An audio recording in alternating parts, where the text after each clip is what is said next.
We are on a series called Healthy Success. And today we're going to be talking about relational health. Relational health. The movie clip we saw was from the movie Toy Story. If you're not familiar with it, it's about a boy named Annie, and he has a favorite toy. It's Woody the Cowboy. But then Andy gets a new toy, Buzz Lightyear, to infinity and beyond, and Woody gets neglected.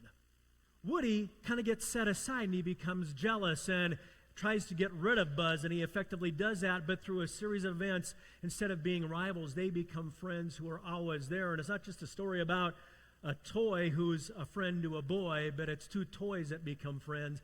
And we need friends in our lives. And by the way, we've got a new friend with us today, our new superintendent, Pastor Nicole Height.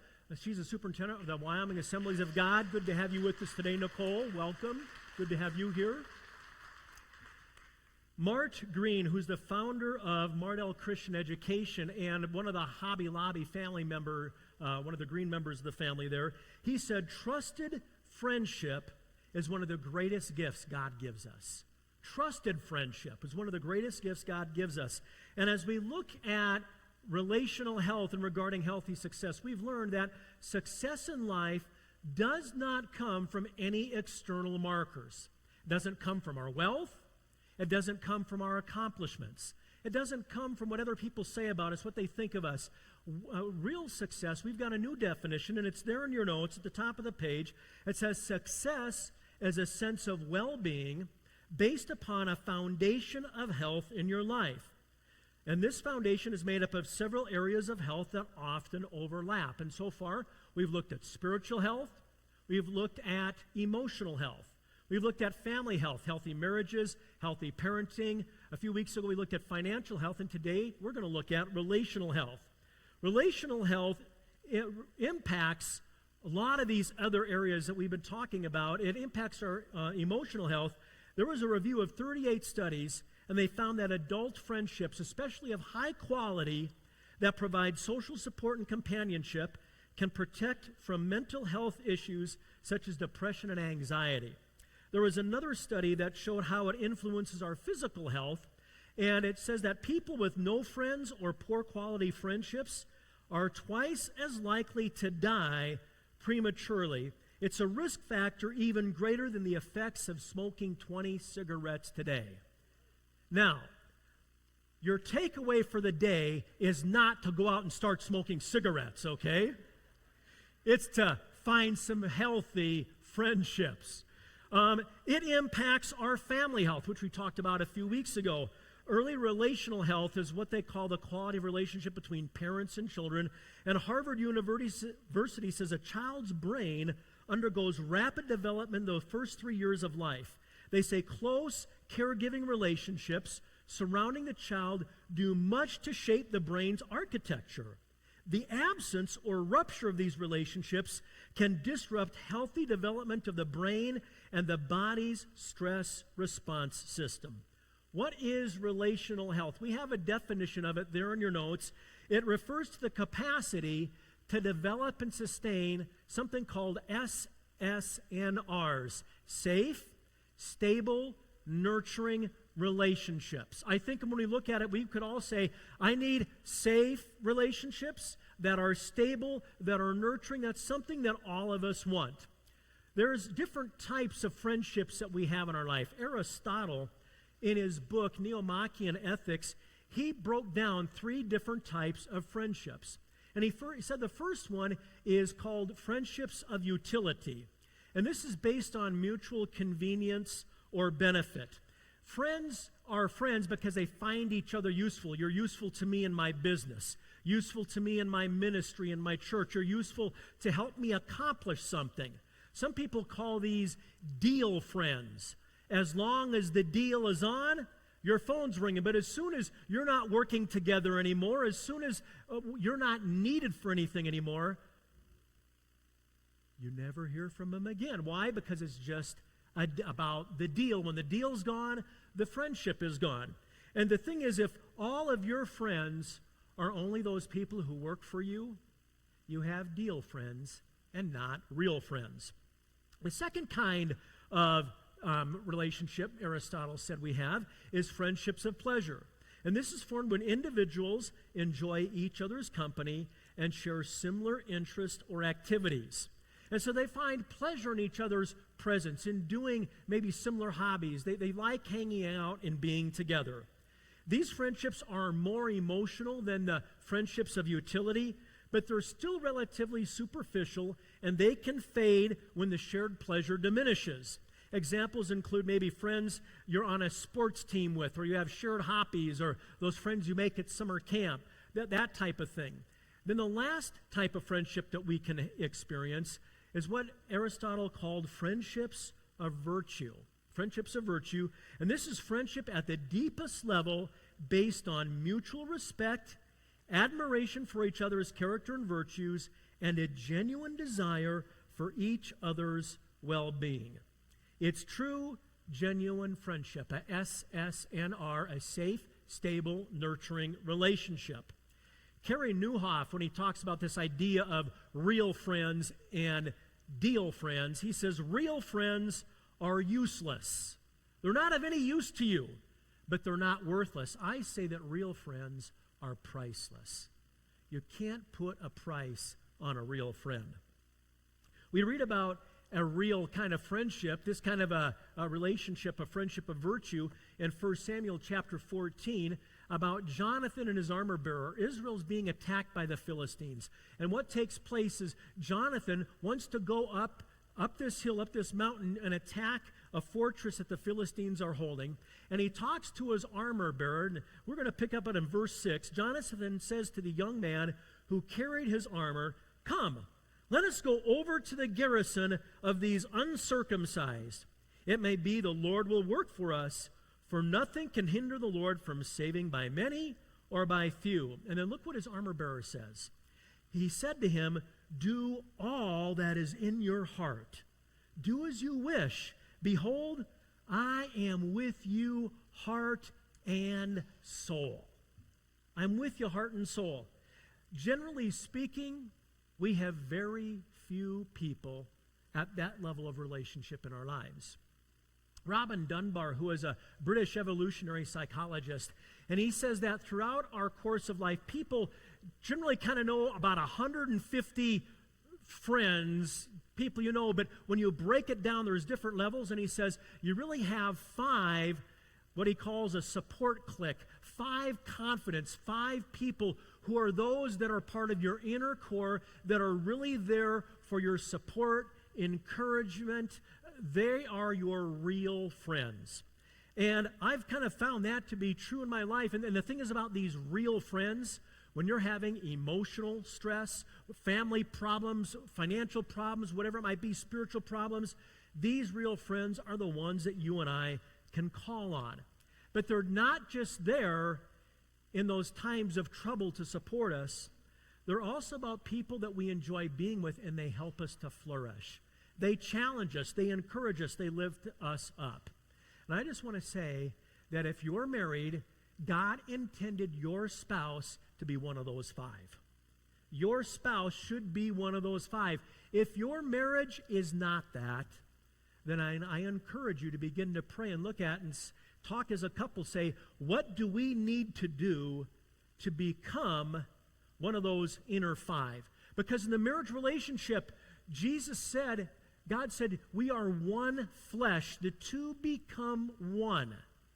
And there's no other relationship on the planet that is to be one. If you want to help with your marriage, go back a few weeks ago when we talked about family health, healthy marriages, and that can help you begin to develop this kind of a relationship with your spouse.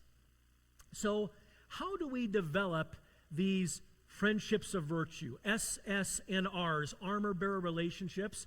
I want to give you 4 steps this morning, all right? The first step about developing real, healthy friendships is to pray and take initiative and time.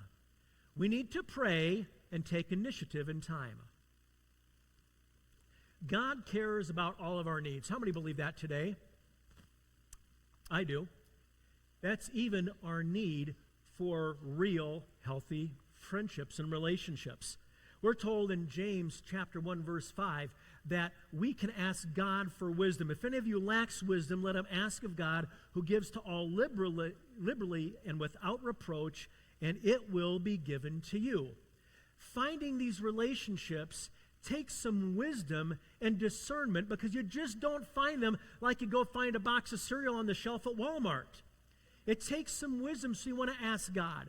When I was in college, I went to a college in North Dakota where I didn't know a soul, didn't know anyone. And so you're trying to develop friendships. And really, there was no one I really clicked with through the first semester. So I began praying and saying, God, give me some good friends. Give me some close friends.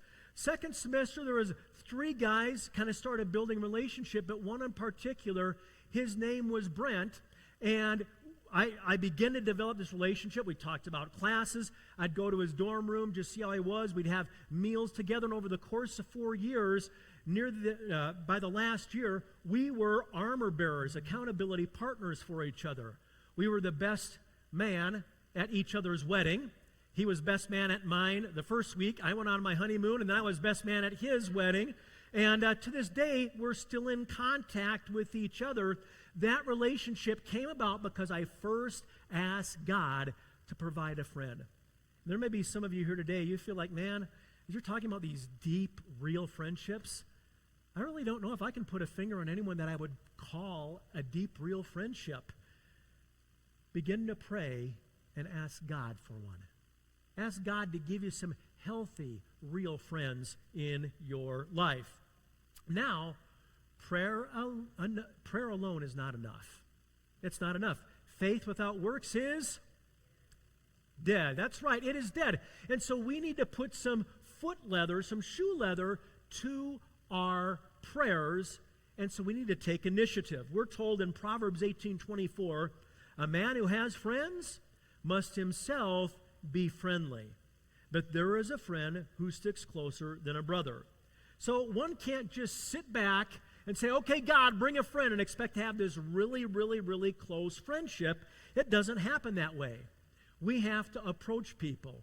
We have to initiate conversation and engage in developing friendship. And we even need to carve time out for friendships, because if you're so busy, you don't have time for taking time to do coffee, to have someone over, to just have a conversation with them, then there's no way you're going to develop these real, healthy relationships in your life. And as we do, though, you can find some friends that'll stick closer to you than a blood relative, a brother, a sister, someone like that.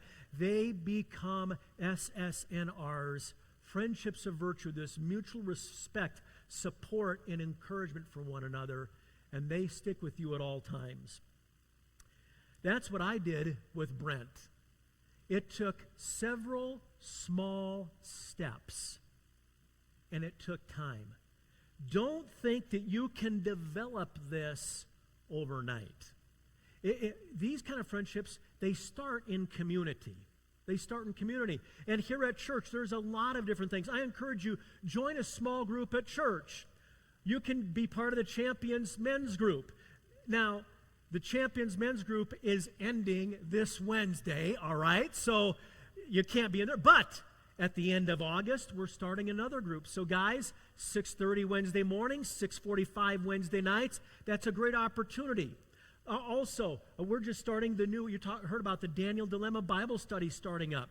You realize on Thursday nights, Doug and Sonny, they also have a home group at their house that you can go to their home group. Prime Timers, you heard about Prime Timers this week. That's a group you can go to. We have different events to go to at the church. There is a men's camp out coming up July 17th.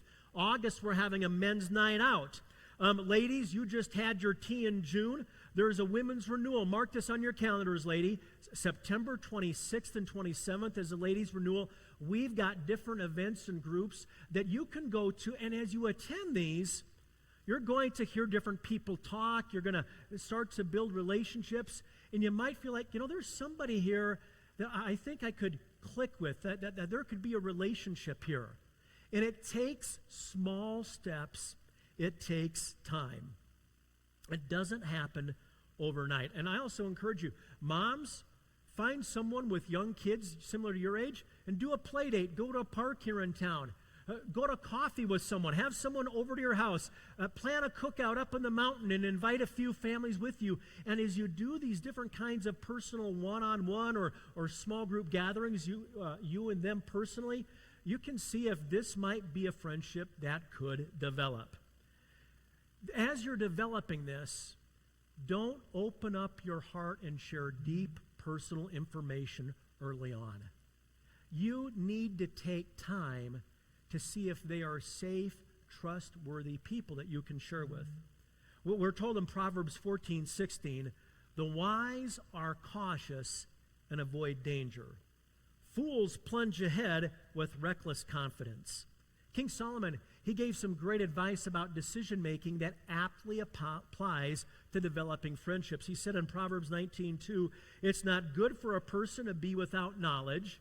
He who hurries with his feet, acting impulsively and proceeding without caution or analyzing the consequences, sins and misses the mark.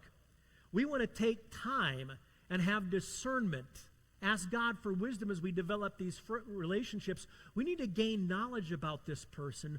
Are they safe? Are they trustworthy? Are they a gossip? That type of thing. And so you take time. Just don't open your heart. This is something my wife and I have discovered in life. We've had people that have come up to us before and they says, oh, you guys are so awesome. And it's like, this is the first time we've met them, okay? Or they've come to one church service. This is the best church ever. Thank you. But they've only been here one time. And here's the thing. We have found that people who give their loyalty quickly, you can usually lose that loyalty very quickly also. Because they're making an emotional response instead of a heartfelt, logical decision that's basing a relationship on depth instead of feeling. And so be careful for the person who comes up to you and is really, you're so great, you're so awesome, and they hardly know you. Just tap the brakes and watch and observe, all right? That's a really great key. That's something we found so true in our lives. Okay, let's take a look at the second point to developing real healthy friendships in your notes this morning. Place a premium on character. Place a premium on character. Psalm chapter 1, verse 1 says, happy is the man who does not walk in the way of sinful men that tell him, or stand in the path of sinners, or sit with those who laugh at the truth. When we associate with people of poor character, it usually results in unhappiness. These types of people, when you really need them, they may bail on you and not be there. Or they may take advantage of you. Maybe they manipulate you and they try to get you to do things you don't want to do, or they're always working the relationship so it benefits them, but it hurts you. Maybe sometimes they might even come and ask you for money that they never intend on repaying back, and they're wanting to use you and abuse you. And that's not a sweet dream, friends. No, I'm not going to sing the song, all right? But we need to look out for people that are just trying to use us for their own benefit, and they really don't care about mutual, true, genuine friendship. Proverbs 11:13 says, a gossip goes around telling secrets, but those who are trustworthy can keep a confidence. Look for people that don't betray confidences. If someone, you're developing a relationship with, they come to you and they say, hey, did you hear what happened to Mr. Jones? And they start dishing you all the dirt, maybe what Jones did or what someone else said. You know what you do? First of all, say, oh, really? And then begin to distance yourself from that person. Because if they're talking about others behind their back, they're going to talk about you behind your back. And so you want to look for trustworthy, safe people, not gossips. You want to build friendship with people of integrity and compassion. People who are solid. They're trustworthy. We're told in Proverbs 17:17, a friend loves at all times, and a brother is born for adversity. We want people who are dependable, so that a friend who loves at all times, when you're going through problems, they are there for you in that time of adversity instead of saying, oh, really? Well, that's good. And then they just kind of walk away and, they don't care about the problem that you're dealing with in that moment. Now, the thing is, a friend who loves at all times doesn't mean they always make you feel good. All right? Sometimes they confront you with things you need confrontation about. Proverbs 27:6 says, faithful are the wounds of a friend, but the kisses of an enemy are deceitful. We need friends who are honest and care enough about us that they confront us when there's something that is detrimental, that is hurting us and hurting our relationships with other people. Their wounds are not hurtful. They're actually helpful. So we need to place a premium on character, looking for people that have solid character. Those are the ones you want to develop relationship with. Number 3, when you're developing real healthy friendships, is to look for common interests and values. Look for common interests and values. Amos 3:3 says, can two walk together unless they're agreed? This is important because when you have similar hobbies, similar interests, then it's easy to have stuff to talk about and to also do together. You can do things. And having similar values is important because when you're going through a problem and you need advice, you want someone whose values are similar to yours so that the advice aligns with your value system.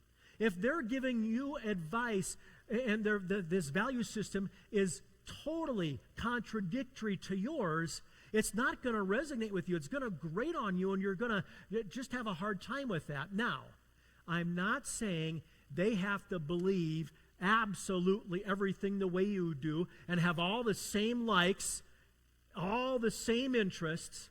There's good in having diversity, that people are different from us and getting different viewpoints, but you want at least some commonality, all right? Some commonality, because it's hard to walk together if you're not agreed. If you are polar opposites in almost everything, and you're trying to develop this relationship, in time, those opposite viewpoints on everything, they're going to divide you. Okay. Let's take a look at the last point of advice in developing real, healthy friendships. Number 4 this morning, explore going deeper. Explore going deeper. As you've prayed and asked God to give you a good friend, as you've taken the initiative and the time to begin to develop these things, and you realize, hey, this person is trustworthy. They have solid character, and we've got some commonality. We kind of click. We kind of get along here. There's chemistry between us. As you do, explore by going deeper. And like when they're saying, hey, how are you doing? Instead of just saying, what's the typical response? Fine. Okay. All right. If you've got a question that you're struggling with, or maybe a problem you're going through, say, I'm going through this problem, this situation, and I was wondering if I could bounce something off of you and see what you think.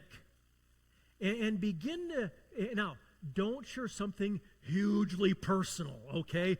Not this big, dark, deep thing. No, something that is, it takes a little bit of vulnerability, but you're not exposing your whole heart, okay?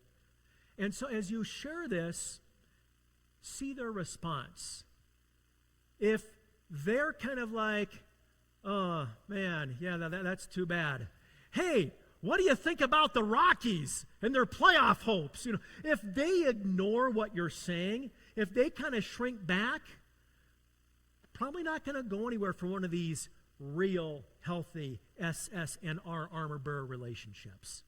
But if they listen intently, and then they respond, and the response is helpful, it's encouraging, then it can go somewhere. If their response is kind of like, that's the dumbest thing I've ever heard. Why are you so upset? Why is that bothering you? If they kind of attack you, they downplay what it is, then you realize this is not a safe person. This is not going to be one of those armor bearer relationships for me. Because a real friend is going to hear you, and they're going to empathize and try to be there and support. And so what you do is you do that, and if there's a favorable response, then try another, and another, and each time you kind of get a little bit deeper, a little bit more personal, and as you're testing them, all right? Now make sure it's something genuine and real that you're dealing with, not, oh, what can I do to see if they're going to respond in a healthy way? No, do something that's really impacting you in your life. And as you begin to see there's this trustworthiness, you realize that this could be a genuine, real friendship. Now, the next thing to do there in your notes, explore going deeper, is that you need to engage in mutual support, challenge, and accountability. Because you see, relationship is a two-way street. It goes both ways. It's not just me sharing and them giving me support, but for it to be a real powerful relationship, they need to be comfortable to do that with us. And there might be some people in your life that they're comfortable sharing with you and they want you to support you, and you can support them, but maybe you realize they're not there for you. So yeah, you can still support people, but if they're not going to be mutual and not reciprocate the depth of relationship, then you need to look elsewhere for that. Now, I want to talk about some characteristics of an armor-bearer relationship, okay? Now, before we do, I just want to say your armor-bearer relationships should only be men with men, women with women, okay? Unless it's your spouse or maybe a family member, brother, sister, parent, something like that. But otherwise, guys only develop these deep, close, real friendships with other guys. Ladies, you do the same, because here's the thing. When you start to open up and share your heart and intimate details with another person, you're going to build a closeness there. And if you do it with the opposite sex, you're setting yourself up for problems in your marriage if you're married.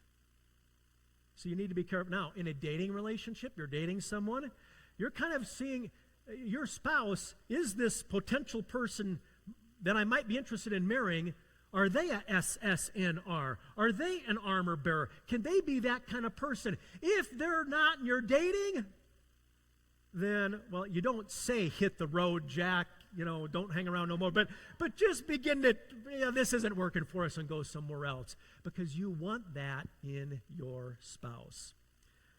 All right. Number one, the first thing, and we've got these there in your notes. I'm going to move through these rather quickly. But an armor bearer's role, what an armor bearer did, is a lot of times a leader, they would have someone who would carry their armor, shield, and their weapons. But it was more than that. An armor bearer was also a trusted confidant. Armor bearers would share things, a person would share things with their armor bearer that they wouldn't share with anyone else. In fact, I encourage you to read 1 Samuel chapter 14 today. Just read the whole chapter, and as you do, the first part of the chapter talks about Jonathan and his armor bearer. And in their relationship, Jonathan wants to go fight the Philistines, but here's the thing. He doesn't tell anybody else. Get this, not even his dad, who's the king. He doesn't tell his father, who's the leader of the army. It's just he and his armor bearer. They're the ones who go. His armor bearer knew this secret. And my experience is that as I've shared my heart with my armor bearers, I tell them things that nobody else knows. I tell them things that I know it's between me and them, and they're not going to go spread it around to anyone else. I can trust them. I share my hopes, my dreams. What do you think about this? I bounce stuff off. Is this stupid? I'm thinking of doing this, and I get information. But then I also share my hurts, my problems, conflicts. Maybe sometimes I'm dealing with here in the church. Sometimes it might be a health situation that I'm dealing with or a family member is dealing with. I share almost everything with my armor bearers. And I've given them the permission to do that with me. You want that in a reciprocal relationship. And I have found that my armor bearers, these safe, stable, nurturing relationships, have been an incredible source of support in a time of need. They've helped my spiritual health when I've been questioning God, saying, God, what are you doing? I don't get it. And they've been there for me. They've helped my emotional health. They've helped my family health. And I can't express how important it is that we need to be people praying, saying, God, help me to be the right kind of friend. Give me the right kind of friends. They're trusted confidants. The second characteristic of an armor-bearer relationship is that they're a source of support and encouragement. I kind of talked about that. But Jonathan, he's outnumbered by the enemy, and he says to his armor-bearer, hey, let's go do this. And he says, I'm going to read this verse again, do all that's in your heart. Do as you wish. Behold, I am with you, heart and soul. Even though they're outnumbered, even though this looks like a losing proposition, his armor-bearer says, you know what? I'm here with you, friend. I won't let you down. I'm going to stick with you. You've got a friend in me. That's what an armor-bearer does. Mutual support and encouragement. And then the last thing an armor-bearer does for us is that they protect our backsides. They protect our backsides. Jonathan, when you read in Scripture, you'll realize that he's going up this hill. The Philistines' garrison, their military fortress, was at the top of a hill. And as they're going up the hill, Jonathan he's just hitting Philistines left and right, okay? And he doesn't have time to stop and to make sure they're dead and finish them off because there's more coming at him. So he's only concerned what's in front of him. What his armor-bearer does is his armor-bearer fights back to back. His armor-bearer, he's following. And as he sees there's a guy down, boom, he finishes him off. There's another one, boom. And so his armor bearer is protecting his backside, protecting his blind spot, looking at what he doesn't see that could come up behind him and kill him. And that's what armor bearers do for us. Armor bearers look out for our blind spots. You might call them accountability partners. And through the years, and I've had about a half a dozen different guys besides my wife. My wife's one of my armor bearers, but I've had about a half a dozen different guys. Some have been pastors, some have been people in the congregation. I've had a half a dozen different guys that they can ask me any question. Craig, how are you doing with lust? Are you looking at porn? How's your relationship with Rebecca? Are you taking time in dating? How are you doing in finances? Are you being ethical in church finances? But we talk about things. We ask each other pointed questions. And just knowing that my armor bearer is going to be asking me, hey, how is this area? There's sometimes it's like, just this past week there was on my computer, there popped up on one of the news feeds this story, and this lady was not scantily clad, and it's like, the mind just says, click on it, and it's like, no, I'm talking with my armor bearer on Saturday. I just talked with him yesterday. I'm not doing that. And so just knowing that there's somebody who's going to be asking you accountable questions protects your backside. And through the years, I can't tell you how meaningful it's been to have these types of relationships. Just ask my wife, am I a better person, a better husband, more healthy emotionally, spiritually, relationally because I've had armor bearers? Very much so, yeah. It makes a difference. Proverbs 27:17 says, as iron sharpens iron, so a man sharpens the countenance of his friend. That's what we want to be. We want to sharpen each other, help each other to become better. And I think for ladies, maybe these relationships happen more organically just because ladies are kind of more emotional, they share more, they talk more, whereas guys, we're kind of macho. And we're still, we're real men. Real men don't cry. We don't share our feelings. Hey, Jesus wept. Jesus shared his feelings. He said to his disciples, man, come with me. I'm really struggling right now as he's getting ready to go to the cross. We need these types of relationships. And so, guys, we probably have to be really intentional. Every one of my armor bearer relationships, I had to initiate it. And I had proved it over time. It's like, okay, I think this person's trustworthy. They're safe. They're nurturing. And I says, hey, would you be interested in striking up an accountability relationship where, I want to have a great marriage. I need just to be accountable in the area of lust, relationships, sexual purity, financial ethics, my emotions, how I deal with conflict, anger, bitterness towards people. Would you be interested in doing that? I've had to initiate it, and we meet every 2-3 weeks. It just kind of depends on the situation. And sometimes my armor bearers have been in the same city. Sometimes they've been hundreds of miles away, and we do it over a phone call.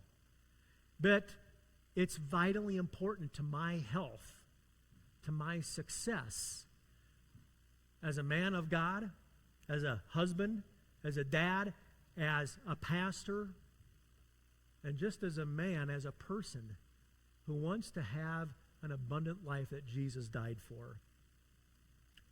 We need to develop these before we need them. I look at Job, and I realize Job didn't have any armor bearers. All his friends, when his friends came, man, did they mutually support him? Did they encourage him? No. Job, you're a sinner. You're a sinner. God's attacking you. You've been a lie. You're putting on this front of how great of a Christian you are. You're just a hypocrite. That's why all this has happened to you, Job. Even Job's wife turned on him. She wasn't an armor bearer. Jesus, on the other hand, in the darkest moment of his life, as he's hanging on the cross, he looks at John the beloved and he says, John, take care of my mom. At a time when he needed someone, he had an armor bearer in John. And if Jesus had armor bearers, how much more do you and I need armor bearers in our lives? These kinds of relationships, in your notes, the last thing there is, it's not a science. It's more of an art that's based upon principles and trial and error. It takes time. Number one, start by asking God to help you develop real, healthy relationships. The bottom of your notes this morning, if you take those out, and there is a scale there. It says, rating my relational health. And on the left side, it says low. The right side is high. There's numbers 1 through 10. I want you just to circle a number right now. Grab a pen from the seat in front of you. Circle a number. Where is your relational health at? How many of these 5 core relationships we kind of talked about, these armor bearer SSNR relationships, do you have in your life? Where would you rate yourself? Just want you to take a few seconds. Think about it. Let the Holy Spirit speak to you. Lord God, I pray you'd help us to evaluate our relationships because, God, these are vital, vital factors in our lives. True friendship is, trusted friendship is a great gift from you. And I pray that you'll be helping us to develop relational health in our lives. What's God saying to you about your relational health this morning? Maybe some of you, you're engaged in an unhealthy relationship. And God's saying, you know what, it is time to get out of that. Time to break that. Now, if you're a couple, you're married, you need to go to counseling. You need to work on your relationship. I'm not saying get a divorce, all right? That's not, I'm saying non-marital relationships. If you're married, begin praying for your marriage if it's not what you want. And if your spouse is a believer, talk about that. Say, how can we become armor bearers for each other? Maybe God's speaking to some of you. You realize, man, you know what? I'm more of a giver in my relationships instead of I'm more of a taker instead of a giver. And I need to give that mutual support. I'm not there for other people. God, help me to develop that in my life. Others of you might say, I've got utility friends. I've got friendships of pleasure, but I really don't have friendships of virtue. Those people that they're there for me and I'm there for them. And God, I need that in my life. Maybe some of you do, but you haven't maybe developed the piece of accountability. what's God saying to you? I want you to write down this morning in the bottom of your notes there what God's saying to you about relational health, okay? Just write it down. Take some time and do that. As you're thinking about that, I want you to realize that most importantly, God wants to be a SSNR. A safe, stable, nurturing relationship. In James 2:23, it says, Abraham believed God, and it was accounted to him for righteousness, and he was called the friend of God. And we're told that we're the children of Abraham, and all the blessings of the covenant that God gave to Abraham, he wants to give to us. Do you realize God wants to be your close friend, your best friend, the friend that you can share everything and open up to him? And maybe there's some of you today, this aspect of friendship is something you need to develop with God, because you just kind of go through life without really involving God. You don't rely on God. You're trying to do everything yourself. And God is saying, I want you to develop this intimacy with me. I want you to be vulnerable. I want you to trust me with everything in your life. And maybe God's speaking to you about your relationship with him. And there might be some of you today say, I'm not a friend of God. You just know there's a distance there, and maybe you're not sure why. The Bible tells us that the wages of sin is death. Death is separation. Our sin separates us from God. And there may be some of you here today that you don't have a relationship with Jesus Christ. You're not a follower of Jesus. You see, our sin separates us from God, but Jesus died on the cross for our sin. He died because he loves us. He wants a deep, intimate relationship with us. And if we confess our sin and we surrender life and say, Jesus, I'm going to follow you, we can become friends of God. And I'd like everyone to bow their heads and close their eyes this morning.